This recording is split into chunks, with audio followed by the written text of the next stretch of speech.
Mayong udto sa inyong tanan din ha, mga kaigsunan. Musta kamong tanan o hinautunta nga naamo sa mga kahintangan sa atong pagpadayon sa pagkigbisog nining pandemya o mao ni atong bagong topiko sa atong serye, andam sa pagkigbisog, ready for battle. O ato ning kuhaon sa Episo Kapitulo 6, versikulo 10 hangtod sa 20. Ako gininaw-nawnaan tungod kay kita nga mga Kristohanon, na kita gis pagkigbisog ang Kristohanon nga kinabuhi dili playground kundi battleground. Ug andam kita nga mo atubang niini nga kamatuoran nga ang pagka-Kristohanon dili masayon, pero dili pod nga imposible kay ngano naa man ang Ginoo nga mohatag natong grasya. So ato ning umpisahan nining adto kini nga serye, Ready for Battle or andam sa pakikigbisog. Ug basahon ko ang atong teksto nining udto sa Episo 6, 10 hangtod sa 20. Episo Kapitulo 6, versikulo 10 hangtod sa 20. Agig panapos, ipahimagno ko kaninyo nga magmalig-on kamo diha sa Ginoo pinaagi sa iyang gahom. Gamitan ninyo ang isulob ninyo ang tanang kahimanan sa gubat aron makasukol kamo sa mga paglipat-lipat ni Satanas. Kaya ang atong kaaway dili mga tawo, kundi ang mga dautan nga espiritu nga nangulo o anaa sa gahom. Kini sila nagahari sa kadautan nga naa sa kalibutan ug anaa usab sila sa kawanangan. Busa gamitan ninyo ang tanang kahimanan sa gubat nga gihatag sa Dios aron makasukol kamo sa panahon nga maabot ang kadautan. Ug sa pagkahuman ini magpabiling gihapon kamong lig-on. Busa sukol kamo, isulob ninyo ang kamatuoran, ingon nga bakos, gamitan ninyo ang pagkamatarong ingon nga taming sa imong dughan. Ug isulob ninyo ingon nga sapatos ang pagkakanunayng andam sa pagsugilon sa mayong balita. May tungod sa kalinaw nga gihatag sa Dios. Gawas niya na, gamita usab ninyo sa tanan nga panahon ang inyong pagtuo, ingon nga taming, aron dili kamo madutlan sa mga pagsulay ni Satanas nga sama sa nagdilaab nga mga pana. O gamitan ninyo ingon nga kalo ang nahuptan ninyong kaluwasan. Gamita usab ninyo ingon nga espada ang pulong sa Dios nga gihatag sa Espiritu Santo aron ikasukol batok sa kaaway. Ug pag-ampo kamo kanunay nga tabangan kamo sa Dios pinaagi sa Espiritu Santo. Ayaw gayud kamo pagpasagad kundili pagpadayon hinuon kamo sa pag-ampo ug ayaw ninyo kalimti sa pag-ampo ang mga katawan sa Dios. Ug iampo usab ninyo ako nga tabangan ako sa Dios kun unsa nga akong angay isulti. Ug iampo ninyo nga dili ako mahadlok sa pagsulti mahitungod sa maayong balita nga wala isugilon kaniadto. Kay gipadala ako sa Dios aron magsangyaw niining maayong balita. Ug tungod sa akong pagsangyaw ni ako dinhi karon sa bilangguan. Busa kun mahimo, iampo ninyo ako nga may kaisog aron sa pagsulti sumala sa angay kung buhaton. Amen. Now, dinhi sa versikulo 10, dunay gisulti si Pablo dinhi nga agig panapos. Kay manugtapos na magyud siya sa iyang pagsulat ninhi kanang konklusyon finally sa atong English pa. So kung gamito na gani nig panapos, agig panapos o finally, atong gipaabot nga mahuman ang iyang pag-istorya. So adunay konklusyon kung sa laing nga panananaawon mura ni gikabig kita o hangkat kita sa manugsulti nga tungod sa mga kamatuoran nga natun-an nato sa atong pagtuon, mauni ang atong konklusyon, mauni ang atong himuon, mauni ang atong application unsaon nato kini pag-apply sa atong kinabuhi. So dili nga umpisada na to sa pagtuon sa nini nga serye sa Ready for Battle. Kining atong unang mensahe, atong unang pagtuon, mura ni og introduction. Okay. Kinahanglan nato na matanaw nato kung unsa ang atong topiko nga ato pagatun-an sa sunod nga mga sinimana. Karon, ang atong katilingban, gitawag ni nga secular nga katilingban. Katilingban nato, daghan og mga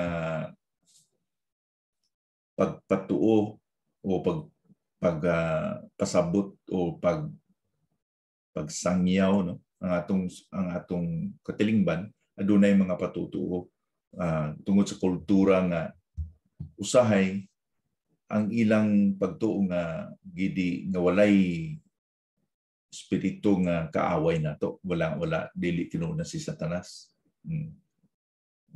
Gidisregard nila ang ideya nga adunay demonyo. Mauni nga gi-address ni Pablo sa taga-Epesos tungod kay siguro dunay mga tao sa una sa iyang pagsulat nini nga murag gi-disregard nga tinuod ba ng demonyo, tinuod ba na si Satanas, basin pangunahuna man lang na sa tao. Pero sa argumento ni Pablo, tinuod gyud siya nga persona, ang persona sa mga demonyo, labi na gyud sa kay Satanas. So usahay ga mura magi-take for granted lang ni siya. Bag-o lang ta naka labay sa Nobyembre 1 ug 2, dunay mga pag-take for granted usahay sa demonyo no nga magkuhan sila sa Halloween sa Amerika, murag dako ng fun celebration sa ubang mga panimalay. Now, hindi man talaga celebra ang Halloween sa Pilipinas, pero may uban nga nagsagupod ini nga pamatasan o kinaugalingan o kultura nga magselebra sa Halloween. Pero ang delikado ana tungod kay kung murag isalikway ang kamatuoran nga tinuod ang demonyo, tinuod ang mga fallen angels, labi na si Satanas. Diha na noon siya makalihok o maka-influensya sa daghang mga tao kung ang mga tao nagaingon nga di siya tinuod. Na istorya man na si Satanas, istorya man lang ng demonyo. Diha na noon nga siya maka-influensya gyud sa tao. Kay ang mga tao wa may gwardiyan, di na sila magbantay kay di man na siya tinuod. Kundi sila magbantay, di magwardya, dali sila influensyahon. So ang nakalisod aning pag-deny o pagsalikway sa kamatuoran nga naatay kaaway nga espirituhanon, nga mao na si Satanas ug iyang mga demonyo, ang nakalisod ani tungod kay kung dili sila motuo og Dios, dili ni ingon nga dili na sila motuo og mga uban nga tuluan, kundi kung isalikuan niya ang tinuod nga Dios, gasagop sila og lain nga mga Dios. Dili na tinuod nga murag na kung di ko motuog Dios, may mga tao nga ateista, di motuog Dios. Pero may mga tao nga di ko motuo ng buhi nga Dios, pero gasagop sila sa mga uban nga mga Dios. So, di sila kasabot nga iya din na kay Satanas na mga gipanugot niya o gidaya sa mga tao. So maunang usa sa mga bantayan nato tong kay gina-take for granted usahay ang atong kaaway nga siya ang pinaka madaya, pinakabakakon, pinaka maalamon sa nga kaaway nato. Iyang hayluon ng mga tao nga di siya tinuod para magbinuang lang, magduwa lang sa iya pangalan. Marapag di nila ginaseryoso ang iya pangalan, ang iyang pagka-demonyo. So, mauni ang usa sa mga nakapiktur ko sa simbahan kay usahay nagkulang pud ang pagtudlo labi na sa pulpito kung kinsa kini atong kaaway nga atong giatubang o atong hinumduman nga ang Ginoo nato nagaingon sa Episo kapitulo 1 bersikulo 3 nga bulahan ang tanan nga mituo kay Kristo kay Kristo ginapanalanginan kita sa tanan nga espirituhanong nga panalangin sa langit nun nga lugar. So kung tanaw na to kini nga gisulti na nga na ay espirituhanon nga realm na igitawag nga heavenly realm ug diha nagpagig-away ang puwersa sa gitong puwersa sa kahayag. Tungod kay sa gihimo ni Kristo sa cross kadtong nga iyang gipakita o gipadayag nga pagigugma kanato sa pagkamatay niya sa cross. Grasya na no, butang nga atong nadawat nga dili nato angayan, dili kita angayan makadawat niya na iyang kamatayon dito sa cross. Grasya. Kana nga grasya nga pasig-uli kita sa Dios. Mao pud na ang pahagit sa kaaway nga nasuko siya sa kay Kristo ug sa ato nga nag-apin o dili kita diha kita sa panig sa atong Ginoong Jesucristo. So nasuko siya. So buting nun nga walay neutral dinhi. Kang tao maingon nga neutral ako, atoy naa siya sa kaaway. Kaya walay neutral either black or white ini. Di ka pwede nga muhawid ka kay Ginoong Kristo, nyawid po sa pikas kamot sa demonyo. Di pwede.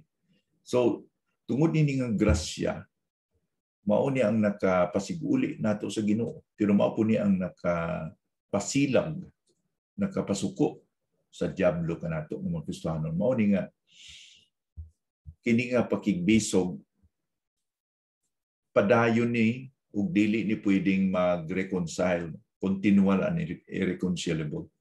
So dili maputol kini ato pakigbisog sa diablo hangtod yun nga sa iyang pagbalik o sa atong kapatayon. Samtang natang ning kalibutan na magpabiling kini ato pakigbisog bato kaniya. Ug di po ni nato pwedeng ma-reconcile, di nato magpasiguli ni kay ang diablo gusto niya gubaon ang trabaho o ang reputasyon sa Ginoo. So ang Ginoo dili po magpahanugot nga matuman ang pagguba sa diablo sa mga kinabuhi nato. So bisan sa pagtulo ni Ginoong Kristo sa ato sa pag-ampo sa Matthew 6, gituluan kita nga naa gining pakigbisog kay gituluan kita nga ayaw itugot nga ako magpakasala, di ba? Lead me not into temptation. Ayaw itugot nga ako mahulog sa pagmatentasyon. Upasaylo ako sa akong mga sala nga nahimo. Muna sa Matthew 6, versikulo 9 nga, lead us not into temptation and deliver us from evil. Nga namang ituluan tayo inini nga pag-ampo. Tungod kay tinuod nga natin kaaway nga mo tintal nato. Naa siya, the evil one. Siya ang tinuga o binuhat nga maut yun evil. So mao ni atong pag-ampo ituluan na kita sa Ginoo ni Ginoong gusto mo mag-ampo kita nga dili anda ako mahulog sa pagpakasala. Ingon po ni Pedro sa Pedro 5 bersikulo 8 nga sama siya sa usa ka leon nga nagangurub nga nagalibot mangita og kinsay matukob. Gani ingon sa sunod nga bersikulo sa bersikulo 9, resist him. Pakigbisog pinagi sa pagtuo. So pagtuo diha kang Kristo. Kay ngano man ang atong pagtuo na ni Ginoong Kristo mo na naka-connect nato sa iya, diba? Kung gitanyag ang grasya kanato nga kaluwasan, kinahanglan pud mo exercise kita og pagtuo aron maato kana nga grasya. di man pwedeng maato ang kaluwasan, ang grasya sa Ginoo sa kaluwasan kung di po nato gituuhan, no? So ang pagtuo mo nay susi nga madinalagon kita kay ang pagtuo kay Ginoong Kristo mo na naka-connect nato sa iya. Diba? So kining grasya nga napasiguli kita sa Dios, mao pud nga grasya nga nakapasuko sa ato kaaway o kaaway sa Dios gani kanato. Tanawon nato sa experience ni Ginoong Kristo sa atong makita nga si Ginoong Kristo wa gyud siya luni sa kaaway, di ba? Sukad pa sa pagkatao niya, gusto sa yawa nga mamatay siya, di ba? Ipatay ni Herod ang mga bata sa templo siya, gusto siyang patyon sa mga tao sa. Pero di ginamatabo tungkol kay ang iyang tuyo, mamatay man sa cross, dito siya sa cross mamatay, aron sa pagtubos atong kasalanan. Pero sawa pa niya na, daghang mga panahon nga gusto sa diablo nga patyon si Ginoong Kristo, pero di nila mahimo. Kaya nga yun, ang diablo nagtinguha gyud tumbahon ang Ginoo. Mao gyud na iyang pamatasan, di na mabag-o. Gani giban pahimagduan kita nga mao ni ang trabaho nga gubaon niya ang atong mga kinabuhi. Kung basahan nato ang Episos, ang libro sa Episo,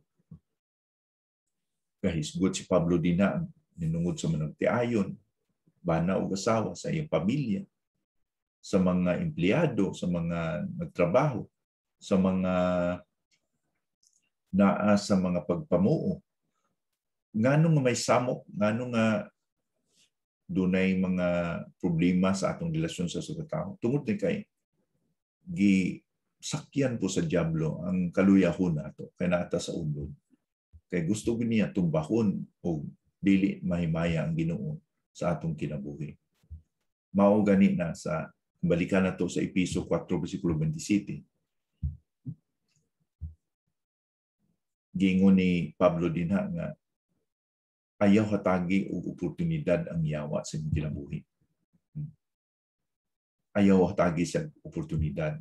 Sa unsang paagi nga matagan siya og oportunidad nga mo influensya sa imong kinabuhi. Kanang atong siyang ibaliwala. Tuo kang na diablo wa man demonyo. Mo ni usa sa hinungdan nga madayaan kita sa diablo. O dili po nato kalimtan nga kining diablo nagatintal nato pero kita gimabasol sa atong pagpakasala. Di nato mingon nga ang diablo mo ay nagtulod na ako nga mahimo ko kini, mahimo ko kana. Nag-suggest siya kanato. Di ta naghimo og sala tungod kay murag guwata sa animo, murag tagi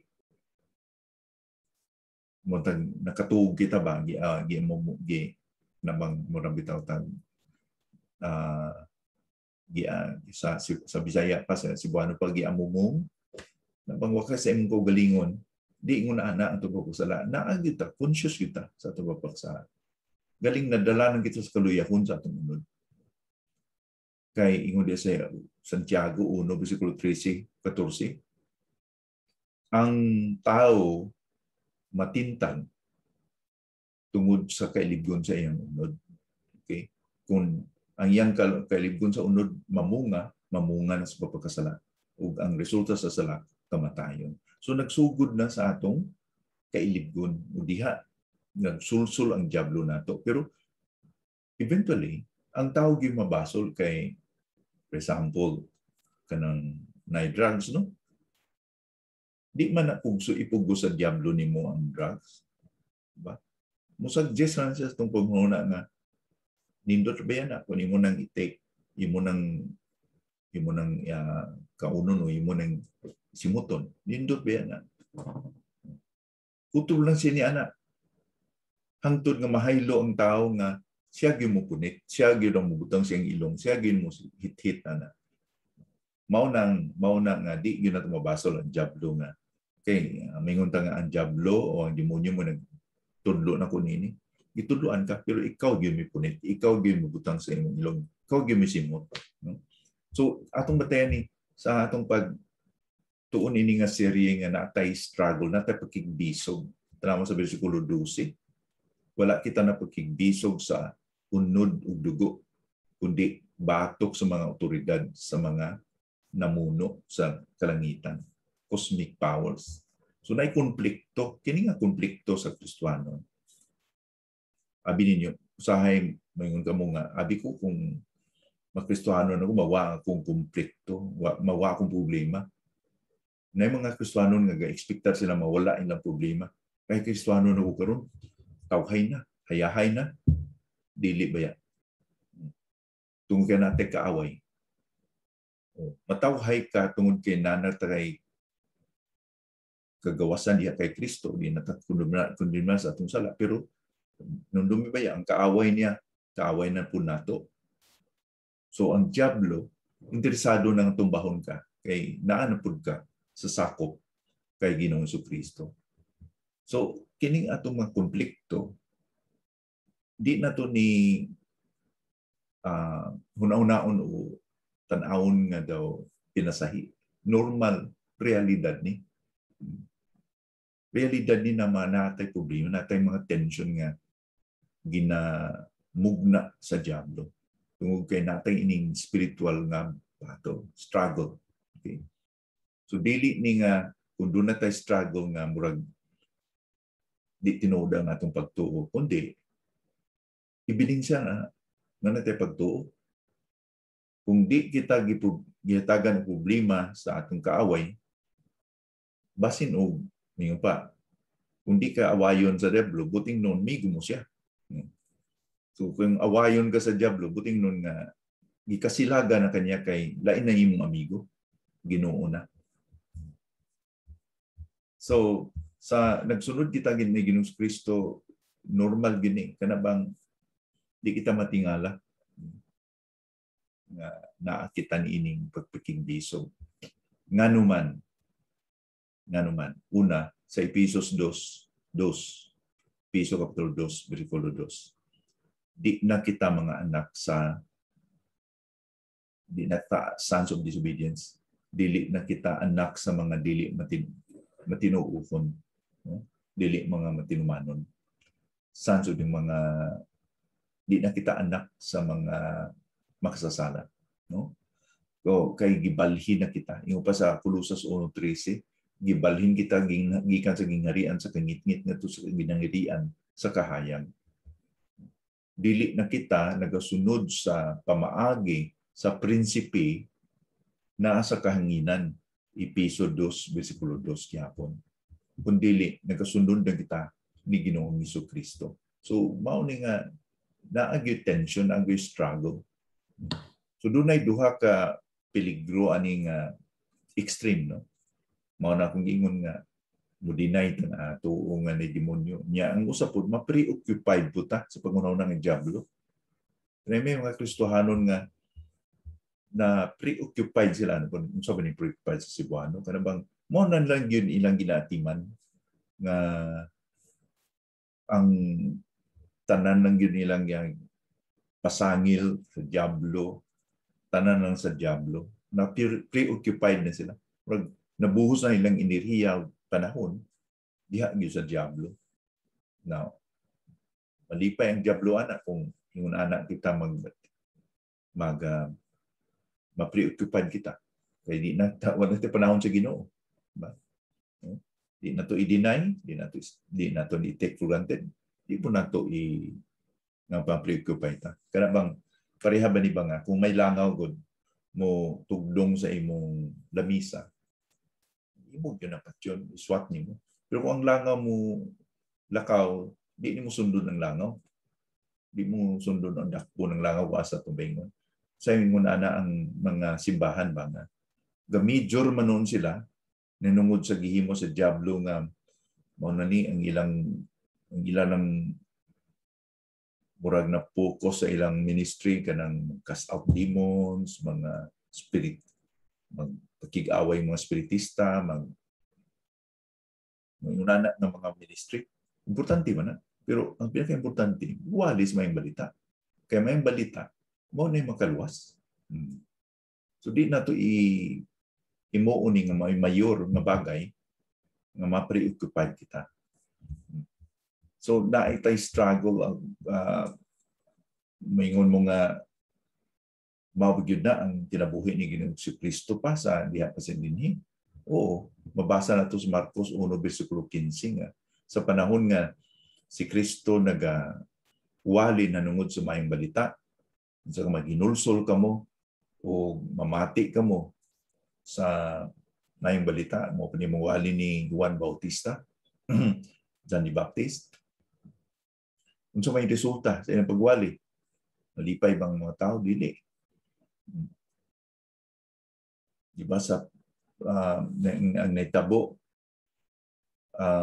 si Kristo mingadto sa kawanangan or di kawanangan, wilderness, sa disyerto, no?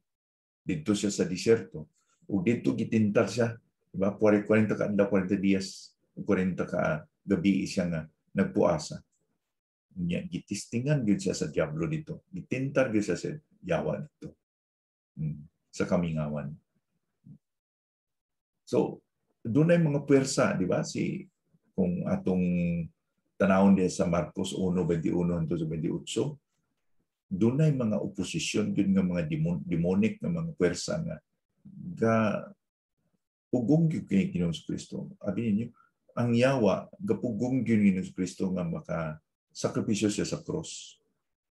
Nunduan ninyo kung makahimo siyang milagro, ang iyang giingon gyud kanunay nga ayaw pagsugilon sa uban, nakatka.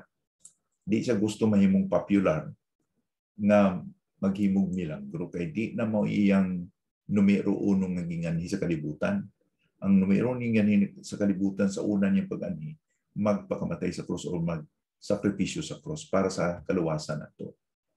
Masay track siya kung inunana ngadto siya sa pag-ayos tanang bakol, tanang masakiton, maghimog milagro.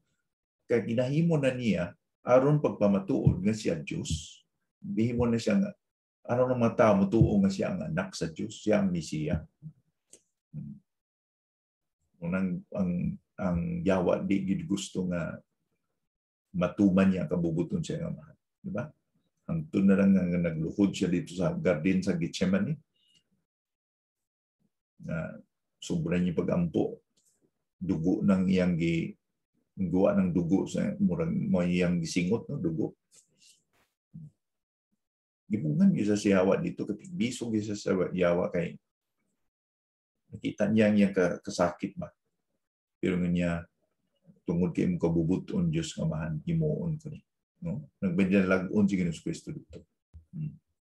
Pero kung basihan nato ang unang pinikanan nato si Adan.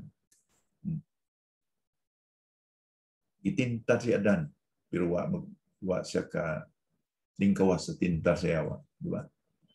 Una si Iba. Pakita na siya usa ka serpente. So ang serpente atong panahon na di kadlukan. Di kadlukan sa tao. Paduol si Iba sa punuan, pagkigistorya. Ya, mo to.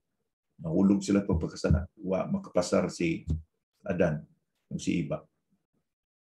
Siya tabo sa kalibutan. Ang kalibutan nahulog sa pagpakasala. Gani si Cain gipatay niya ang iyang igsuon nga si Abel. O ang resulta sa pagpakasala ni Adan ni Iba, tunok, sampinit, pagpakigbisog, pagpabalhas, pagpasingot yun, aron mabuhi ang tao. No? Inisi-stress 17 hangtod sa 18. Mo ni nga nakita sa broken world. Kalibutan nga daghang problema tungod kay ang struggle nato na atas kaaway dugangan pa sa ato kaluyahon. So mo ning ingon sa bersikulo 12, Episo 6:12 nga na kita pakigbisog, struggle. Ang atong pakigbisog dili sa tawo, kundi kaniya o kanila nga dili makita. No? Hand-to-hand combat ning gitawag nga reso din. Mag-wrestling ka, pawiran nimo imong kaaway, tumbahon nimo. Yun anak ka ang hulagway sa wrestling, di ba? Unya ang kalisod ani kay ang diablo mo ambus ra ba nato? Ang iyang style nga gaatang siya niya ambuson ka. No? O mao ni ang pangunahuna ni Pablo sa pagsulat niya dinhi nga ang atong kaaway nagtinguha gyud nga na element of this o kuan ba surprise, no? Masurpresa ta. Kudi ta may masurpresa kay paabuton nato nga naagyod ang iyang plano nga tumbahon kita kung mao ni nga magbantay kita kay sa atong mga kaluyahon sa di kita magbantay didto kita atikihon sa atong kaluyahon. So naatay pakigbisog batok sa atong kaaway na sa kahanginan na kay ingon niya ang prinsipe nga nagagahom sa kalibutan naa sa kahanginan. Diba, gibangon kita gikan sa mga patay aron mabuhi kita o kita gipalingkod sa yung padiha sa Episo kapitulo 2 nga na kita seated in Christ, na anak kita kay Kristo. Gibanhaw kita uban ni Kristo unya kining kahanginan ning kalibutan ni battleground ni nato. Mo natay struggle ning kalibutan. Ang ikaduha nga pangutana nato kung naay kamutuoran nga natay struggle, unsa may atong estratehiya? So may atong himuon sa pagpakigbatok ni atong kaaway nga di nato makita. Diha sa bersikulo 11 tindugan nato. Bersikulo 13 kinahanglan nga na matindugan nato ang kamatuoran, ba? Nga tindugan nato nga dili kita madalinas, no? Sa Episo 6 bersikulo 13. Ingon pa sa bersikulo 14, Episo 6:14, magtindog kita nga nagabakos sa kamatuoran. So magtindog niya, mag-hold sa ground, hindi mo atras, tanom na to itong tiil, malig-on nga, hindi kita matumba. Mao ni ang atong strategiya. Kinahanglan nga mutindog kita sa kamatuoran. O unsa man ni nato sa paghimo kining pagtindog. Sa bersikulo 10, ingon din na nga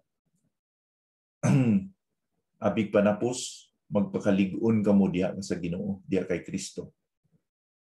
Sa kusog, sa iyang kusog, dili sa atong kusog kundi sa iyang kusog. Kundi ang strategiya nato nga mo barog kita dili sa atong kusog kundi sa kusog sa atong Dios nga naa nato. So ang buting nun ani nga atong sangkap, ang atong bintaha na nagkausa kita sa Ginoo, pinaagi ni Kristo, pinaagi sa pagtuo. Mauni ang pinaka-importante na nagkausa kita sa kay Kristo, kanang gingon din na sa Episo 1:1 nga in Christ na kita kay Kristo. Sa bersikulo 13, bersikulo 3, 1, bersikulo 3, in Christ. Sa 1, bersikulo 7, sa iya. Unya sa Episo 1, bersikulo 6, sa atong kaniya nga nigugma kanato in our beloved. So ang key dinhi, ang susi dinhi nga naa kita kang Kristo, nahiusa kita ni Kristo. Ngano man nga importante man tungod kay ang kinabuhi lang gyud nga naa kay Kristo. Buting nun nga gikan sa paggahom sa yawa ka nato, nakita sa kangit-ngit, na nasaylo kita, nabalhin kita sa gingharian sa kahayag, nasakop na kita, nabilong na kita sa gingharian sa kahayag, ato ng agalon si Ginoong Kristo. Sundalo na kita ni Ginoong Kristo. Naturalmente nga pagsaylo na to sa pikas, nahimong kaaway na to siya. No? Mura pag sa basketball, no? Kung ay player sa usa ka team, unya nasaylo sa usa ka team, may panahon magduwa sila, di na niya kauban ning iyang kauban sa una. Kaaway na niya, opponent na. Mao niya nitabo ka nato, gikan kita sa kangit-ngit, nabalhin sa kahayag, di nato amigo ang atong amigo sa una, kaaway ta na nato. Kay ang Ginoo o ang diablo magkaaway man yun. So nahimo nato siya nga kaaway sa gumikan sa kamatuoran nga nasaylo na kita gikan sa kaharian sa diablo, gikan sa kangit-ngit ngadto sa kahayag. Mao ni nga irreconcilable ni dili ni pwedeng pasiguli gining muranig mantika o tubig, di pwedeng sagulon. Di pud ni maundang na ni kung mamatay ta. Samtang buhi pa kita na gining tension sa papakig-away sa atong kaaway nga di makita nato. So ang ang balaang nga kasulatan pahimagno ko nato nga magwardya kita kay ang diablo wise gyud na siya mga pagdaya na himuon aron kita matiplang, matumba kita, no? Gikan ni Satanas nga siya ang Ginoo or the God of this world pa, siya ang nagdumala ning kalibutan. Siya prinsipe nga naa sa kahanginan, nagangurog ng leon. Kini nga mga bulagway kaniya nagpamatuod nga sa diha na kita ni Kristo magmaindandamon kita kay naate kaaway, no? Pasidan-an kita nga naa kita kaaway. So kini nga kaaway di ni mubulag sa pag-atake nato hangtod gyud nga kuhaon kita sa Ginoo. So ato yung pangayuon ang tabang sa Ginoo. Ang estratehiya lang gyud nato ang kusog sa Ginoo, kay di man nato siya makaya kung sa atong kusog. Mao na nga dinha sa bersikulo 10 hangtod sa bersikulo 17 nani na hinagiban sangkap na atong isulot, di ba? So diha lang gyud sa kinabuhi nga nagkaisa na kita ni Kristo nga nabalhin ang atong allegiance, nabalhin ang atong nabalhin kita amo, nabalhin kita og gingharian gikan sa kangit-ngit ngadto sa kahayag, mao na nga di mapugnan nga naa gyud tay tension sa atong kaaway. Pero adunay mga panguna-una nga di po eksakto sa mga Kristohanon nga kung naan ako ni Ginoong Kristo, wala na ko'y problema, wala na ko'y struggle, wala na'y problema kay tinuod ako nga gawas nun diha ni Kristo. Tinuod ba yan na sa akong nag-iingon sa kanina, tinuod na sa usa ka bahin pero dili po na tinuod sa usa ka bahin. Okay. Tinuod na kang gawas nun na kita kay ingon ni Kristo nga dili na kita ikundina. Kung naan na kita ni Ginoong Kristo, di na kita hukman sa pagpakasala. May freedom na kita. Naan na tayo kalayaan, kagawasan. Pero, ang kamatuuran po, kay naan na kita ni Kristo, naapoy kamatuuran nga ang atong kaaway, ang diablo, di mahiluna, na di ta matumba. So, takihon kita niya, samtang naatay ng kalibutan na, mo na iyang himuon nato, tumbahon ta niya. Pero sa giingonan ni Pablo sa 1 Corinto 10:12 nga tanan nga una nga siya naa kay Kristo tindugi, tindug kamo basin kamo pud matiplang, kamo pud madalinas. O tanaw nato ni kay daghang mga mikumpiyansa nga mga Kristohanon nga wa sila nagabantay sa ilang panglakaton na naidalinas kay gi-take for granted nila ang kaway. No? So mao na nga ato gisulot kanunay hinagiban nga gihatag sa Ginoo kanato. Mao ni atong pagatunan sa sulod natong pagtuon kay nadaktori mi atong pagtuon karon unsa nang helmet of salvation, breastplate of faith, girt of truth, sapatos sa gospel, sword of the spirit, kana nga mga armas unsa may kablugan nga na mo ni atong pagatunan sa sunod natong pagtuon. Pero hinatunta nga atong natan-aw ang atong naaninaw nga ang Kristohanon na nga kinabuhi na ada yung pakigbisog pero malaumon kita tungod kay nakitay strategiya, nakitay gahom, nakitay sangkap nga mapatuan nato nga maninalagon kita ini nga pakigbisog. Daghang salamat sa atong pagtuon ini nga udto o ginatunta nga maandam kita sa sunod natong pagtuon o yandam nato itong mga kasing-kasing o ato ning ikinabuhi gyud. Manalangin kita. Ginoo, salamat gyud sa imong pulong nini nga udto.